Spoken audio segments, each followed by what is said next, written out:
Pemindahan Ya, benda-benda itu, bertujuan untuk mengamankan. justru mengamankan pada saat melakukan ekskavasi tentu kita mengumpulkan benda-benda koleksi ilmiah arkeologi tadi. Nah, itu yang harus dipusatkan seperti best practices yang ada di luar negeri. Kita juga harus memastikan bahwa negara ini dipandang mampu menyimpan benda-benda peninggalan umat manusia. Lepas daripada ini milik bangsa Indonesia, ini ada milik umat manusia. Mengapa begitu? Yang pertama karena kita harus memastikan keamanannya. Kemudian penyimpanan yang sesuai standar. Yang lebih penting adalah bagaimana kita bisa melakukan riset terkait benda-benda itu. Kalau tidak dilakukan riset, ya dia hanya seonggok benda. Kalau Kementerian Kebudayaan mungkin nanti akan ada museum. Tapi museum tidak bisa menyimpan secara keseluruhan. Ya karena itu harus dilakukan di kami, di BRIN. Iya. Mau di mana lagi?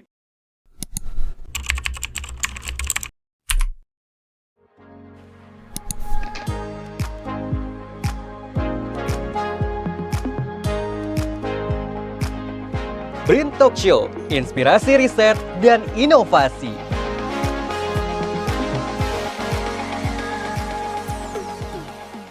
Halo kawan BRIN, jumpa lagi dengan saya Mas Pur di BRIN Talk Show, inspirasi riset dan inovasi.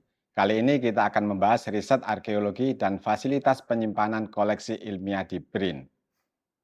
Seperti yang kita tahu, salah satu tugas besar BRIN dalam riset dan inovasi adalah pengelolaan koleksi ilmiah arkeologi, termasuk artefak. Namun langkah ini tidak lepas dari kontroversi.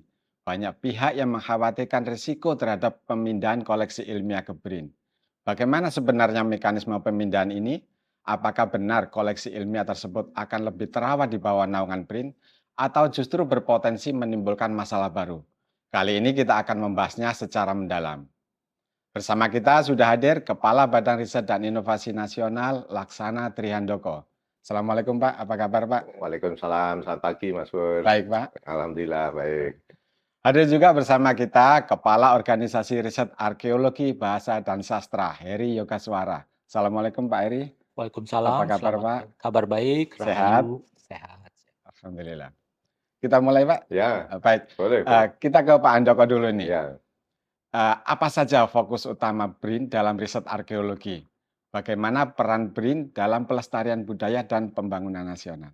Ya, jadi kalau kita bicara peran BRIN, ya tentu khususnya untuk pelestarian budaya, kami itu ada di hulu. Karena pelestarian budaya itu ada di Kementerian Kebudayaan ya saat ini. Sebelumnya ada di Dirjen Kebudayaan. Jadi, nah di hulu itu apa? Sebelum sesuatu yang barang lama itu menjadi dan kita tetapkan ya atau ditetapkan oleh Kementerian Kebudayaan menjadi cagar budaya misalnya, itu harus dilakukan riset ya.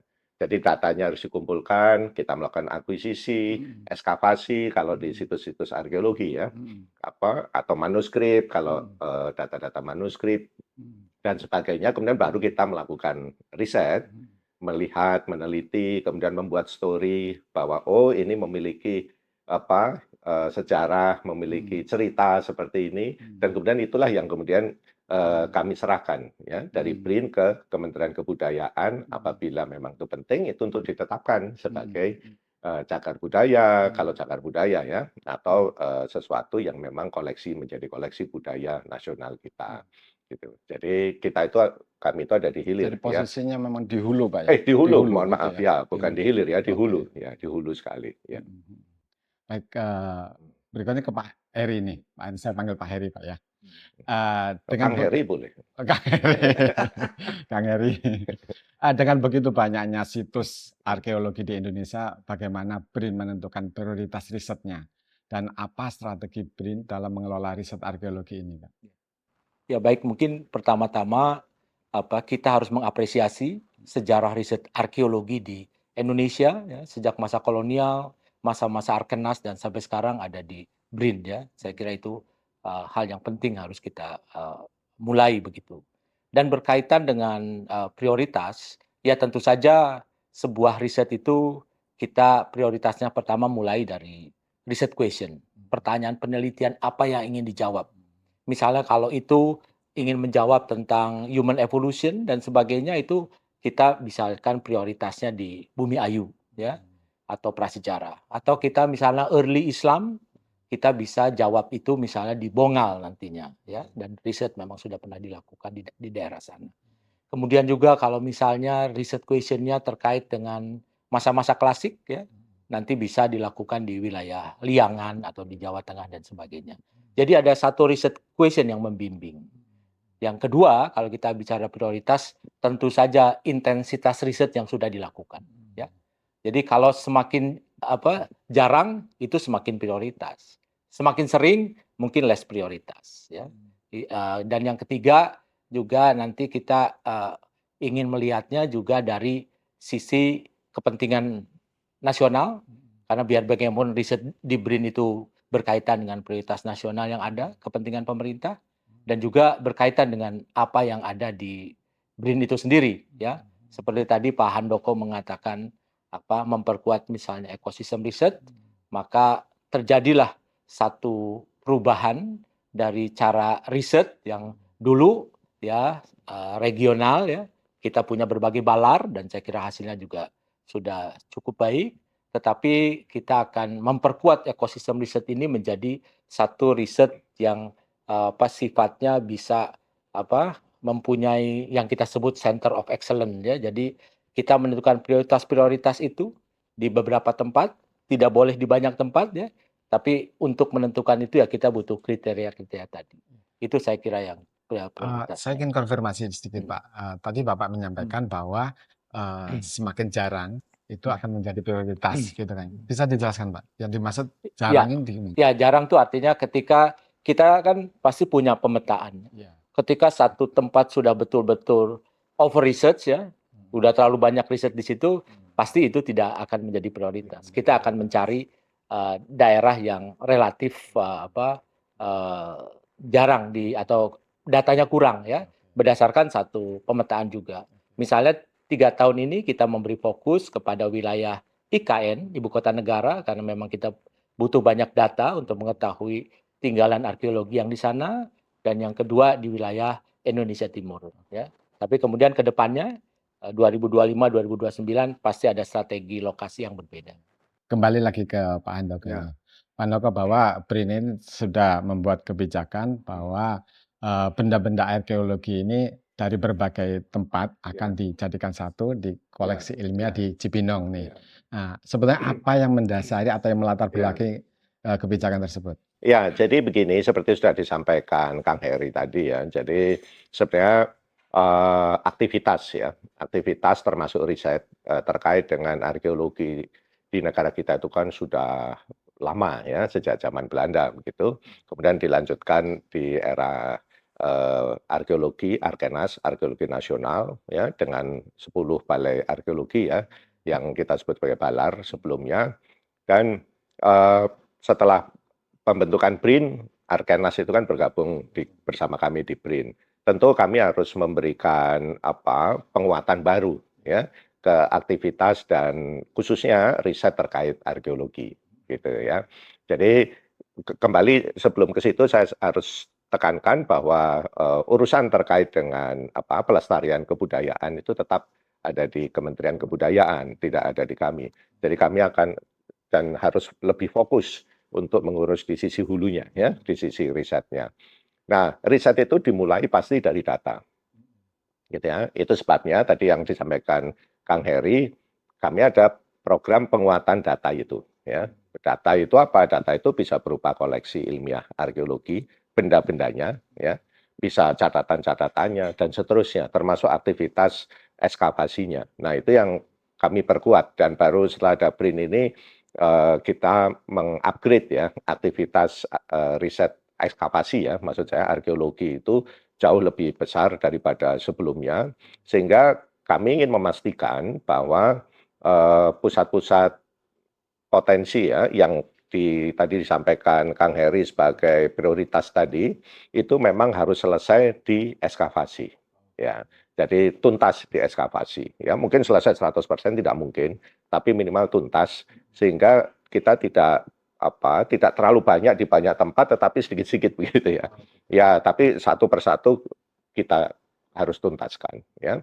Gitu untuk membuat cerita yang utuh tadi. Ya, nah pada saat melakukan ekskavasi tentu kita akan mengumpulkan benda-benda koleksi ilmiah arkeologi tadi, apakah itu berupa artefak atau yang disebut ekofak ya, kalau oleh teman-teman arkeologi kita ya. Nah, itu yang harus dipusatkan seperti best practices yang ada di luar negeri. Mengapa begitu? Yang pertama karena kita harus memastikan keamanannya, ya, keamanan. Kemudian penyimpanan yang sesuai standar ya. Gitu. Kemudian yang lebih penting adalah bagaimana kita bisa melakukan riset terkait benda-benda itu. Karena data itulah yang akan menjadi basis dari pengetahuan kita ke depan, ya. Apakah ini memang memiliki story sejarah yang signifikan sehingga dia bisa menjadi bagian dari budaya kita, ya, setelahnya ya. Itu atau seperti apa? Atau ini tidak begitu penting misalnya ya. Nah, itu yang harus dipusatkan di lokasi di mana kami juga sudah menyiapkan infrastruktur pendukungnya. Jadi misalnya untuk carbon dating, untuk mengukur usia, ya, kemudian untuk melihat bagian dalam, ya kan tidak boleh kita rusak ya. Jadi itu kan harus dilakukan dengan metode-metode istilahnya NDT ya, non destructive test sehingga kita bisa melihat bagian dalamnya tanpa harus merusak spesimen itu ya, spesimen koleksi ilmiah arkeologi tadi begitu. Jadi itu yang saat ini kami pastikan dilakukan dan kami pusatkan di Cibinong memang kalau untuk artefak dan itu akan dibuka dan memang sudah kami buka untuk bisa orang lain juga melakukan riset bersama gitu ya. Jadi dengan memakai infrastruktur yang mumpuni tadi. Kira-kira begitu ya. Nanti kalau sudah jadi cagar budaya, jadi koleksi budaya ya itu tentu bisa sebagian bisa dikembalikan ke daerah itu dalam bentuk mungkin Kementerian Kebudayaan akan membangun museum bersama Pemda atau ya entah membuat apa ya, tapi story kan sudah lengkap ya dan sudah terbukti secara ilmiah lah ya. Jadi tugas kami ada di situ ya. Jadi artinya pemindahan Ya. benda-benda itu bertujuan untuk mengamankan. Justru mengamankan dan memastikan bahwa teman-teman kita itu akan mampu melakukan riset secara berkesinambungan ya terus-menerus ya memakai infrastruktur yang memang mumpuni ya gitu. Ke Kang Heri nih, bagaimana BRIN bisa memastikan bahwa benda-benda yang dipindahkan tetap aman selama proses transportasi dan tetap relevan dengan komunitas lokal? Baik, Mas Pur. Jadi yang pertama-tama harus kita pahami bahwa migrasi koleksi ilmiah arkeologi ini adalah kerja bersama, ya. Utamanya kalau untuk proses migrasinya itu dilakukan oleh Direktorat Koleksi Ilmiah yang ada di Kedeputian di Diri ya. Mereka lah yang secara teknis melakukan migrasi begitu ya. Ya, tetapi karena para periset yang ada di OR Arbastra adalah pengguna utama dari koleksi ilmiah, saya harus pakai istilah pengguna utama karena seluruh koleksi ilmiah yang ada di BRIN itu adalah boleh untuk siapapun untuk bisa mengakses seperti yang Pak Handoko katakan tadi ya. Oleh sebab itu sejak awal ya kami ingin ya bahwa sebelum dipindahkan atau migrasi dilakukan apa yang disebut identifikasi atau kurasi ya. Kurasi dari semua benda sekecil apapun ya, serusak apapun ya, itu harus dilakukan dulu begitu ya. Dan itu juga membutuhkan proses, membutuhkan waktu. Karena itu saya juga ingin berterima kasih sejauh ini banyak teman-teman di daerah-daerah terlibat di dalam proses itu. Karena yang memahami itu ya para arkeolog ya dengan sangat detail begitu ya. Itu yang pertama terkait dengan kurasi dari benda-benda tersebut. Yang kedua, ketika masuk pada wilayah transportasi ya, mulai dari saya kira pengepakan yang betul-betul harus sesuai dengan standar operation prosedur ya. Dan yang saya perhatikan di berbagai tempat juga SOP-nya sangat kuat begitu ya. Dan yang ketiga, proses transportasi dari lokasi menuju ke Cibinong khususnya itu juga dilakukan dengan pengamanan ya karena ini adalah benda-benda yang sangat berharga begitu ya. Jadi dipastikan transportasi pergerakan benda-benda itu Ya. dijamin keamanannya. Keamanannya, Ya. dijamin keamanannya Ya. mulai dari identifikasi ya, bagaimana pengepakannya, Iya, ya, sampai kemudian dikirimkan dan itu sampai semua ke lokasi. sesuai dengan prosedur pengiriman, ya. Baik. Jadi kalau di istilah teman-teman arkeologi, kalau dari 2 benda jadi 4 itu bukan happy, itu artinya pecah, gitu Pecah. ya. Jadi sedapat mungkin itu Pecah. dikurangilah dan Oke, sampai zero, ya. siap, siap. Ya. Baik, ke Pak Handoko lagi nih, Pak. Ya, Sebenarnya fasilitas apa saja sih yang ya, tersedia di Gedung Koleksi Ilmiah ya, KST di Cibinong ini? Kemudian sehingga perlu ya. benda-benda tersebut harus dikumpulkan dalam satu tempat. Ya, jadi sejak pendirian BRIN dan sebenarnya sebelumnya juga ya, jadi negara ini kan sudah menyimpan koleksi spesimen flora dan fauna kita, ya. Dan itu tentu jauh lebih apa ya, menuntut ya lingkungan yang jauh lebih advance, ya, jauh lebih sempurna baik dari suhu, kelembapan dan sebagainya, termasuk akses dan seterusnya, ya. Dan untuk itu kami sudah membangun yang kita sebut sebagai Gedung Koleksi Hayati di KST Soekarno di Cibinong, gitu. Nah, pada saat pembentukan BRIN kemudian kita mendapatkan total itu hampir 6 juta ya, Kang Heri ya, 6 juta item koleksi ilmiah arkeologi, ya, yang sebagian besar itu belum pernah kita riset, ya, belum pernah dilakukan riset atas koleksi-koleksi itu, begitu ya. Nah, dan kita melihat bahwa kita harus segera melakukan sesuatu agar koleksi tadi yang seperti disampaikan Kang Heri ya, koleksi ilmiah arkeologi ini dipastikan aman dan usianya panjang ya, tidak rusak karena kena hujan, kena cuaca, ya, panas, dingin dan seterusnya itu.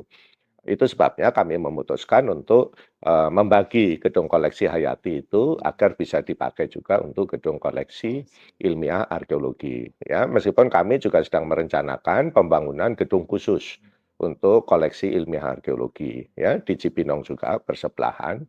Ya, dan itu insya Allah kita tahun depan mungkin kita bisa mulai pembangunannya. Ya. Khusus arkeologi, Pak.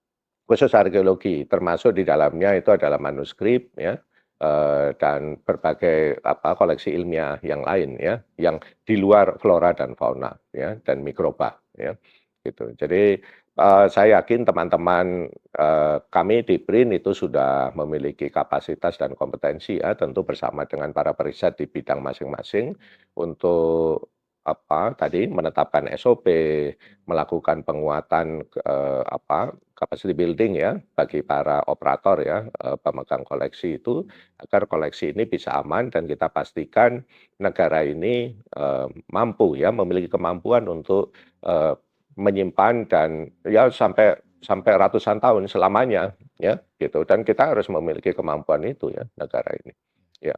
Ini yang Ya. menjadi kekhawatiran banyak Ya. pihak, Pak, akibat pemindahan benda-benda ini Ya. mungkin nanti bisa mengurangi ketertarikan komunitas Ya. lokal dengan warisan koleksi ilmiah mereka gitu kan. Ya. Bagaimana BRIN bisa memastikan bahwa Ya. koleksi ini tetap relevan dengan Ya. masyarakat di daerah asalnya? Iya, ya. Jadi tadi yang sudah disampaikan Kang Heri. Jadi pertama ini kan koleksi ilmiah arkeologi, ya, Iya. gitu. Ini kita belum tahu story-nya apa di situ, Oke. ya, sebenarnya begitu. Itu yang pertama harus dilakukan, Mm-mm. gitu. Sehingga itu akan bisa menjadi bagian dari budaya, Mm-mm. ya, gitu. Karena kalau belum diriset, belum dilakukan apapun, analisis, belum dibangun story terkait dengan itu, yang dilakukan dengan metodologi ilmiah yang baku, itu belum bisa menjadi bagian dari budaya. Oke. Ya, itu hanya benda sebenarnya ya. Belum ada cerita di balik Belum ada itu ya. cerita di balik itu, ya. Jadi kita justru harus menguak cerita itu. Iya, iya. Ya kan, mengeksplorasi apa dulu fakta-fakta masa lalu, fakta-fakta sejarah yang kemudian nanti bisa menjadi bagian dari budaya masyarakat yang ada di situ. Jadi upaya kami untuk menyelamatkan, kemudian menyimpan dengan baik sesuai dengan standar global, itu justru untuk menyelamatkan potensi budaya yang ada di berbagai daerah asal daripada koleksi Oke. ilmiah arkeologi itu. Ya, Iya, iya, gitu. iya. Dan itu yang akan memperkaya budaya mereka setelah dilakukan riset. Ya. Silakan riset. Kalau tidak dilakukan riset, ya dia hanya seonggok benda. Misalnya patung atau Iya, benda iya, apa kita gitu. tidak bisa bicara apa-apa. Apa ya? Iya. Apa yang terkait dengan budaya? Belum Di balik ada benda kan? itu belum ketahuan Belum apa-apa belum gitu ya. ada. Iya, jadi itu sebabnya penguatan riset inilah yang kami lakukan ya sejak Arkenas itu bergabung ke BRIN ya, dan itu yang harus kita prioritaskan gitu. Karena negara ini saya yakin dan semua tahu kaya akan budaya itu Oke. begitu ya. Jadi ya karena cerita semua budaya kita itu hampir semua dari zaman Belanda. Iya. Ya kan, yang dikemas, dieksplorasi, ditemukan Iya. oleh orang-orang Indonesia ini belum begitu banyak sayangnya ya. Iya, Jadi iya. ya ini yang kita harus, padahal masih banyak yang belum tereksplorasi ya, Iya, betul. Kang Heri ya. Kita belum tahu ini ceritanya apa sebenarnya barang ini ya, Iya, gitu. betul. Kang Heri, dalam proses pemindahan koleksi, apa tantangan terbesar yang dihadapi oleh BRIN, baik dari segi teknis maupun dari segi sosial, dan bagaimana cara mengatasinya? Baik, Mas. Jadi seperti mungkin di dalam dialog sebelumnya ya, bahwa koleksi ini ada di berbagai tempat, Iya. mulai dari wilayah Sumatera Utara sampai ke Papua, merentang sekali, banyak ya, paling nggak di 10 balar plus di berbagai tempat yang kita sebut sebagai eee, penelitian lapangan begitu ya, gitu. Jadi sangat banyak dan yang kedua adalah koleksinya beragam. Beragam dari sisi besaran ya, juga beragam dari sisi bentuk, beragam dari sisi bahan ya, yang makanya sebut tadi artefak, ekofak, dan juga kita harus memindahkan juga berbagai catatan lapangan begitu. Jadi sangat beragam, karena itu diperlukan satu identifikasi yang matang begitu ya. Dan hal lainnya saya kira juga saya tahu bahwa masyarakat ya, banyak yang memberikan perhatian karena mengkaitkan tinggalan-tinggalan tersebut dengan soal identitas budaya dan sebagainya. Kami sangat paham itu ya. Dan juga ada kelompok-kelompok masyarakat yang menginginkan agar bagian dari koleksi ilmiah itu dapat menjadi koleksi museum komunitas begitu ya. Dan ada juga yang kemudian ingin berdiskusi dengan kami secara lebih mendalam bagaimana koleksi ilmiah itu kemudian ada yang dibawa, ada yang ditinggalkan dan sebagainya. Seperti tadi yang saya sebutkan, misalnya ada yang untuk kepentingan benda cagar budaya gitu ya. Nah, itu semua saya kira harus didialogkan begitu. Dan kami juga meminta kepada eh, unit lain di BRIN yang mengatur pemindahan itu untuk melakukan evaluasi secara berkala terhadap kegiatan ini ya. Karena walau bagaimanapun banyak concern perhatian dari publik terhadap migrasi ini ya. Ya karena itu untuk sementara ya kami hentikan dulu migrasi ini ya, dan kami juga memulai dialog-dialog dengan para pihak ya untuk kita mencari solusi terbaik uh, bagaimana koleksi ilmiah ini tetap terjaga begitu ya. Uh, saya kira ini yang menjadi hal yang penting di dalam proses migrasi ini karena ada kepentingan masyarakat, ada kepentingan pemerintah di daerah juga ya untuk museum dan sebagainya. Ada kepentingan dari Balai Pelestarian Kebudayaan ya. Nah, jadi ini harus memang dilakukan dialog-dialog dengan para pihak tersebut. Sebetulnya langkah-langkah apa sih yang dilakukan oleh BRIN untuk menjamin keamanan benda-benda arkeolog selama transportasi dan penyimpanan di gedung koleksi ilmiah tersebut? Ya, tadi mungkin yang sebelumnya kalau dari sisi keamanan pasti semua SOP dalam pengiriman benda-benda arkeologi itu kita lakukan ya, khususnya dari teman-teman dari DIRI begitu ya. Iya. Tapi mungkin satu hal yang perlu kami klarifikasi bahwa migrasi ini ya dilakukan dari tempat-tempat yang tadinya juga kita sebut field station ya, stasiun-stasiun lapangan yang memang sudah tidak dijaga lagi ya. Bahkan di Banten ya, beberapa waktu sebelum migrasi tersebut ada banjir ya, kayak banjir air yang cepat ya, kayak air bah begitu. Dan ketika dipindahkan kami masih melihat adanya artefak yang plastik di dalamnya masih ada air begitu ya.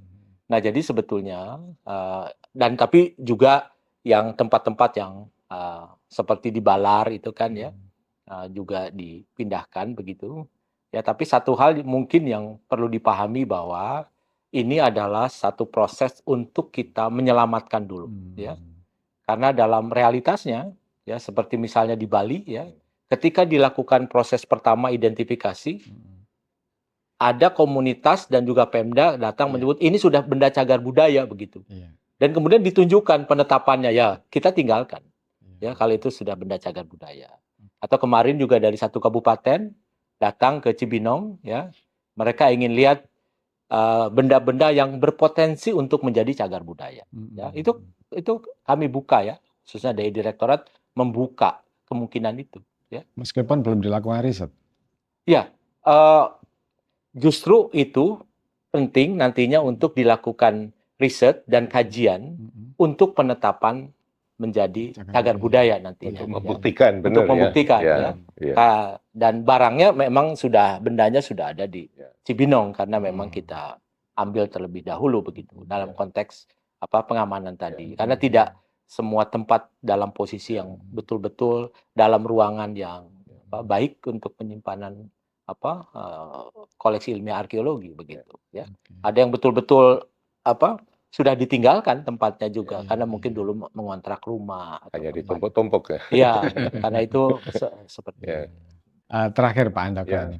Apa harapan BRIN ke depan terkait riset arkeologi dan pengelolaan benda-benda koleksi ilmiah arkeologi ini? Ya, jadi satu hal yang mungkin perlu dipahami publik adalah bahwa koleksi ilmiah arkeologi, apalagi kalau sudah nanti ditetapkan menjadi spesimen budaya ya, benda budaya itu adalah milik bangsa Indonesia, gitu ya.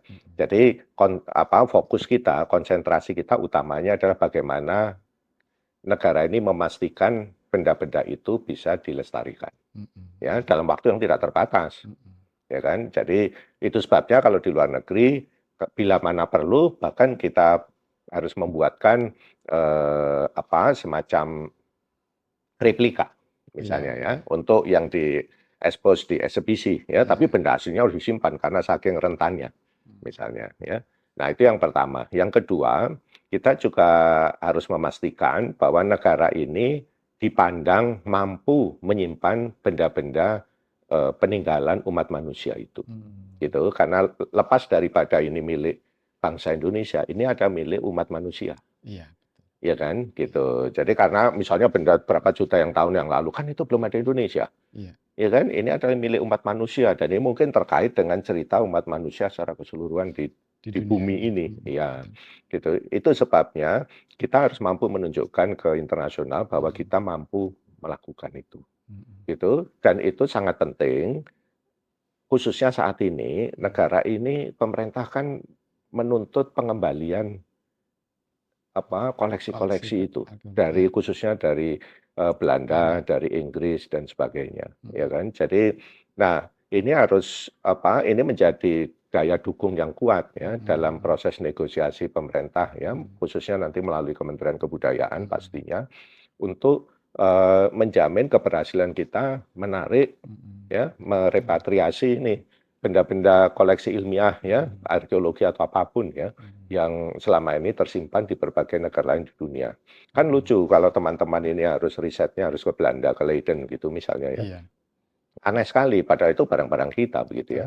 Dan sejak awal BRIN di tahun 2021 saat saya ke Leiden ya, saya minta pada satu langsung bahwa semua harus dikembalikan. Gitu, dan mereka tidak bisa menolak itu. Satu-satunya alasan mereka menolak hanya apabila negara ini tidak mampu menunjukkan bahwa kita mampu menyimpan itu. Ya, jadi itu sebabnya itu menjadi mengapa sejak awal itu menjadi fokus kami di BRIN untuk menjadi pendukung bahwa ya karena itu harus dilakukan di kami di BRIN.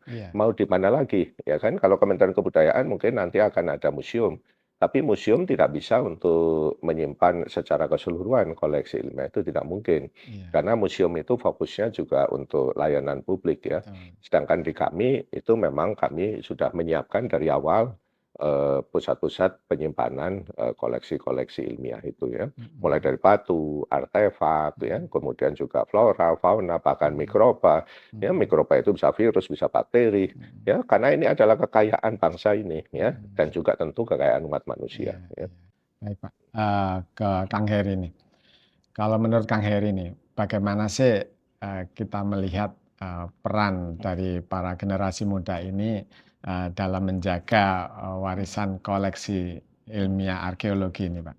Ya, baik. Saya kira kalau kita mau melihat tataran regulasi ya, Iya. dari internasional, nasional, ya, mulai dari Convention tentang Culture Heritage, ya, Undang-Undang Cagar Budaya, Undang-Undang Pemajuan Kebudayaan, bahkan Sinas Iptek, itu memberi porsi yang besar tentang peranan dari generasi muda, ya, di dalam hal warisan budaya, ya, baik dari posisinya sebagai agen aktif, ya, jadi langsung terlibat, ya, kemudian posisinya juga bisa menjadi jembatan antar generasi, ya, karena melalui anak-anak muda, ya, bisa berupa mahasiswa atau juga komunitas, mereka juga dapat menyampaikan, ya, berbagai hal terkait warisan budaya kepada generasi yang lebih senior begitu, ya.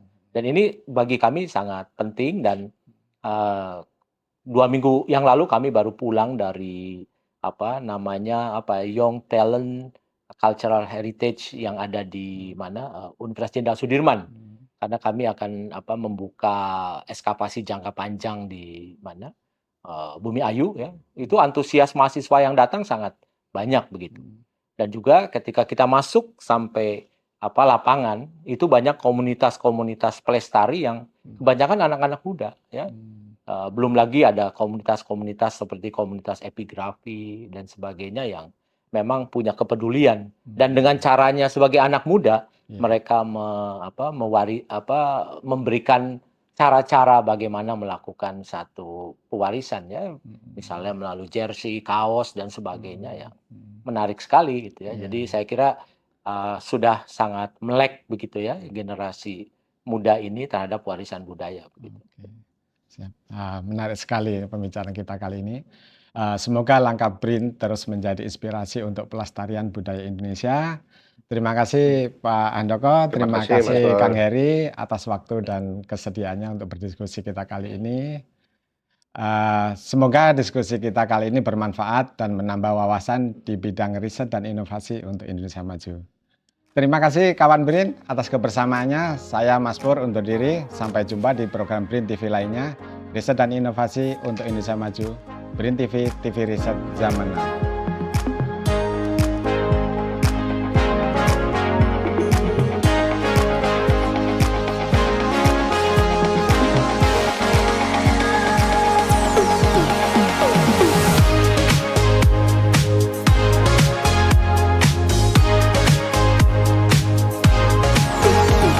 BRIN TV, TV Riset Zaman Now.